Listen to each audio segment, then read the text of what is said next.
It didn't happen to me. When I was young, I left the Catholic Church for 3 years simply because of how I was treated.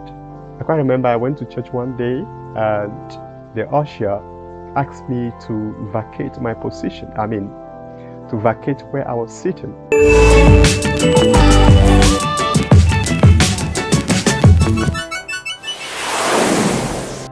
And so, dear friends, today is the second Sunday of Easter. It is also known as Divine Mercy Sunday. The church is reminding me that we are ambassadors of God's mercy and love. And so in the first reading, you could see the power of the resurrected Christ fully alive, the power of forgiveness. You are ready to let go. You are ready to see each other as brothers and sisters, that they belong. So having that sense of belonging gives you joy, takes away pain, will even help you to share the little you have with others. But a community where people don't see themselves as people who belong to that community, they see themselves as foreigners, as strangers, you realize that that community of faith will not grow. And so you could see the joy, the togetherness, the oneness in the community of early Christians, the early believers.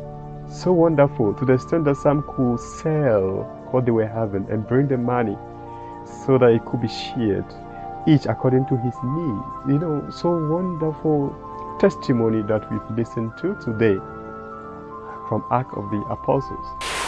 These days people have been asking me, why is it that people don't come to church? One of the reasons why people don't come to church is that people don't feel they belong. It even happened to me. When I was young, I left the Catholic Church for 3 years simply because of how I was treated. I quite remember I went to church one day and the usher asked me to vacate my position. To vacate where I was sitting. I was thinking that she would give me another place, but that wasn't the case. That day I was actually furious, angry, and I left the church. For 3 years, I was going to different churches.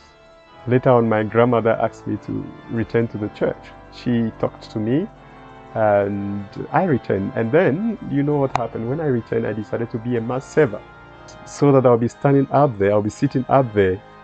And when I sit out there, it will be difficult for someone to come and tell me to vacate my sitting place. That can be a story of somebody who stops coming to the church because of how the person is treated.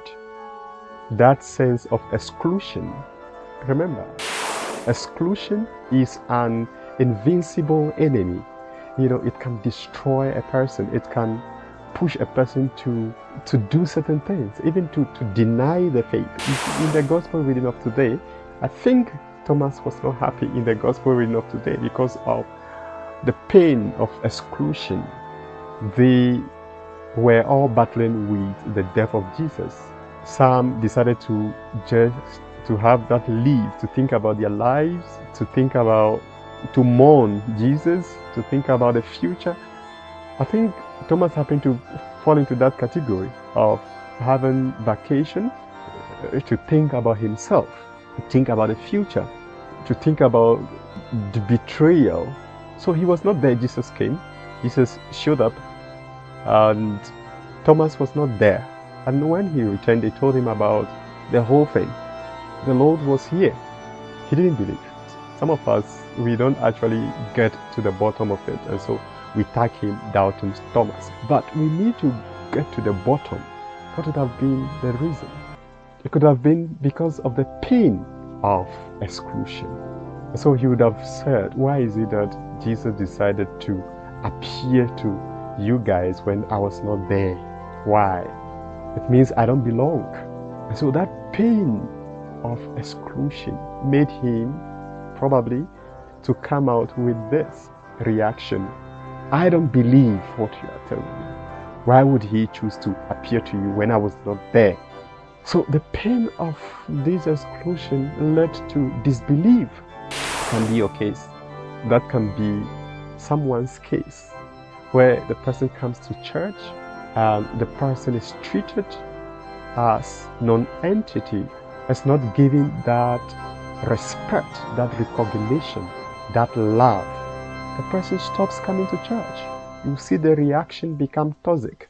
And sometimes we tag them, we give them names without actually going to these people to ask them why they don't come to church, which is painful. And so this pain of exclusion can also be happening right in your family, where some children feel that they don't belong because you don't have time for them. They go through a lot of this pain of exclusion in school. They come home and there they are alone. You are not there. And they feel so bad and they start reacting in a certain way, and you judge them as deviant, as people who don't respect. And so we tag Thomas as doubting Thomas without actually getting into the bottom why he behaved the way he behaved. So Thomas was not happy. But thank God, Jesus knew. He created a whole platform for him. So in this pain, in this state of disbelief, in his brokenness, when he was sad that this took place without him being there, he appeared again to reconcile him back himself, to heal his brokenness, his wound of disbelief. And that can only take place in an atmosphere of love and mercy. And you know, he felt love. So you see, when Jesus created the atmosphere of love, of care, he belched out. In his brokenness, he confesses, my Lord and my God. And that is what we need.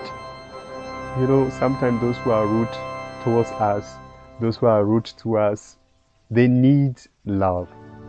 And we need to create that atmosphere of love for them.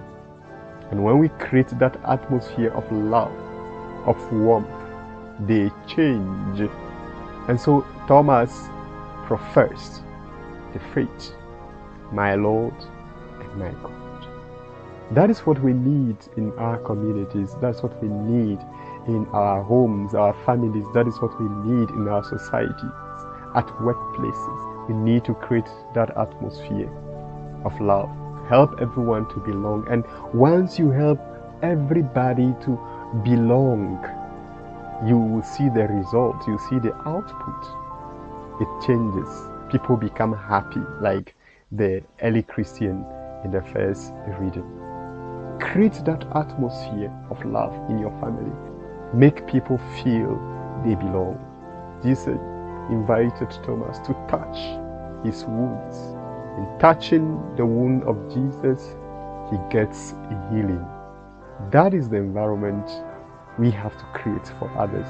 Instead of tagging them, giving them name, let us approach them in a spirit of love.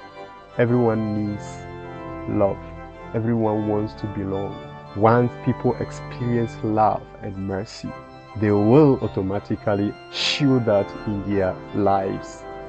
They will be able to show mercy to others because they experience the same love and mercy.